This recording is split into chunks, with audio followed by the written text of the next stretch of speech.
주한 러시아 대사로 최근 한국의 강한 항의의 뜻을 전한 가운데 러시아 싱크탱크는 한국의 반도체용 가스를 끊어버려 한국의 반도체 산업을 무너뜨리는 방식으로 보복해야 한다는 충격적인 발표까지 했습니다. 안드레이 콜릭 주한 러시아 대사는 수교 이후 30년 동안 러시아와 한국 간의 관계는 긍정적으로만 발전해왔는데 협력 수준이 올라가는 추세가 이제 방향을 바꿀 것 같다라고 전했고, 아울러 가스, 철도, 전력 등의 분야에서 추진돼온 남북러 삼각협력 사업을 거론하며 남북러 협력 프로젝트는 사실 핵 문제 해결, 남북관계, 한반도 평화와 안보 번영 확립 등과 긴밀히 연관돼 있다. 그런 생각이라며 한국이 정말 이 모든 것을 필요로 할까에 대해 의심이 든다라고 주장했습니다. 그러면서 러시아의 겁을 주려는 시도는 언제나 실패할 것이라 으름장을 내놓았는데요. 일본이 한국의 반도체 산업을 부수기 위해 했던 수출 규제와 같은 맥락입니다.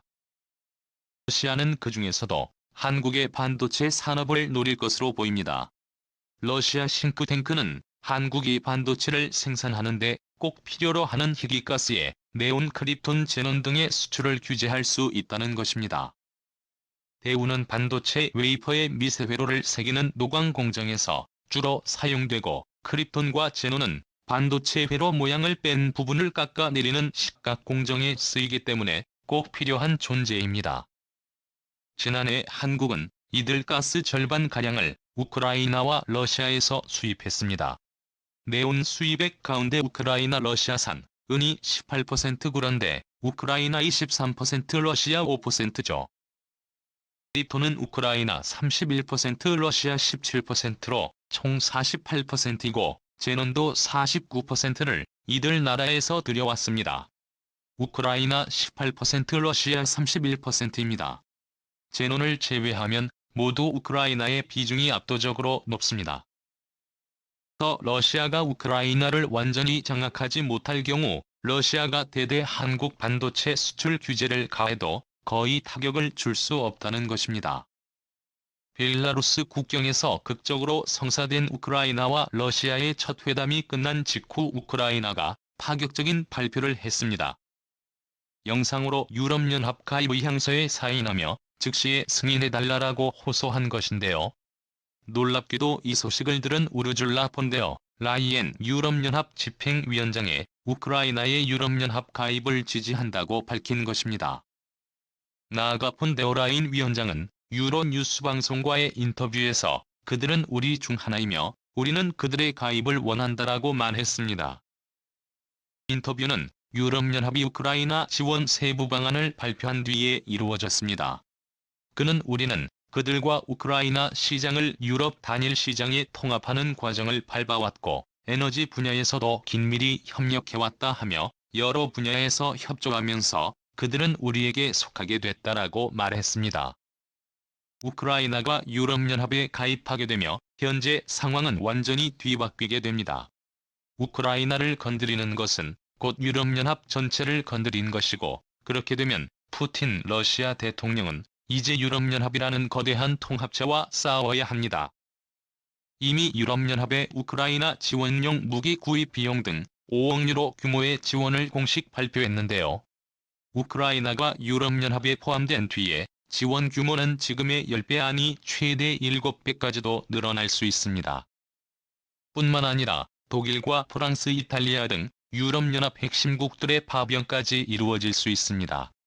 최근 유럽에 미국이 주도하는 나토 대신 유럽국들끼리 강력한 연합을 만들려는 움직임을 보이고 있는데요.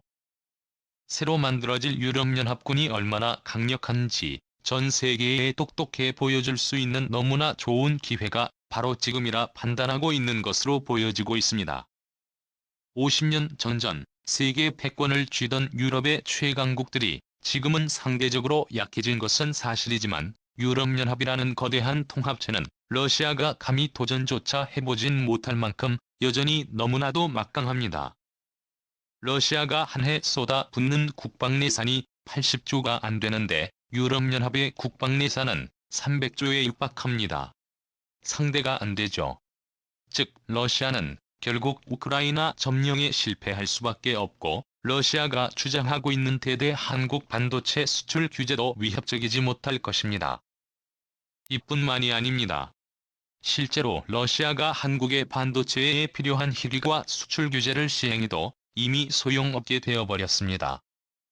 일본이 한국의 반도체 소재 수출 규제했을 당시에 한국이 얼마나 빠른 속도로 국산화에 성공시켰는지를 러시아는 생각하지 못했습니다.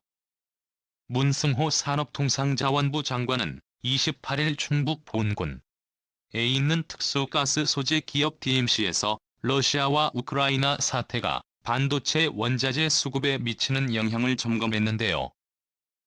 한양 DMC 대표는 포스코와 손잡고 올해 초 내용 국산화 설비 기술을 개발했다라며 하반기부터 국산 네온을 반도체 소자 업체에 공급할 수 있을 것 같다라고 말했습니다. 이어서 크립톤 제논도 정부 연구 개발을 통해 포스코와 국산화 기술을 개발하고 있다고 덧붙였습니다. 네, 그렇습니다. 러시아가 강조하고 있는 희귀가스 세워 이미 글로벌 시장에서 내용과 교육이 200 넘게 급등한 것으로 알려졌는데요. 내용가스를 가지고 한국에 주지 않을 수 있다고 말하고 있는 러시아 싱크탱크는 한국이 너무나 빠른 속도로 국산화에 성공해버리죠. 할 말을 잃어버렸습니다. MC는 지난달 포스코 광양제철소 공기 분리 장치를 활용해 네온을 추출하는 기술을 개발했는데요. 포스코는 국산 네온의 국내 수요의 약 16%를 충족할 것으로 내다봤습니다.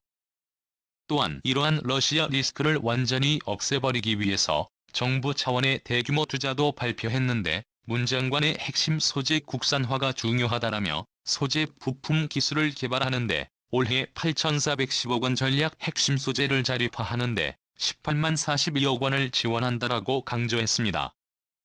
앞으로는 러시아가 한국에 팔고 싶어도 한국이 사지 않는 완전히 반대의 상황이 만들어진 것이죠.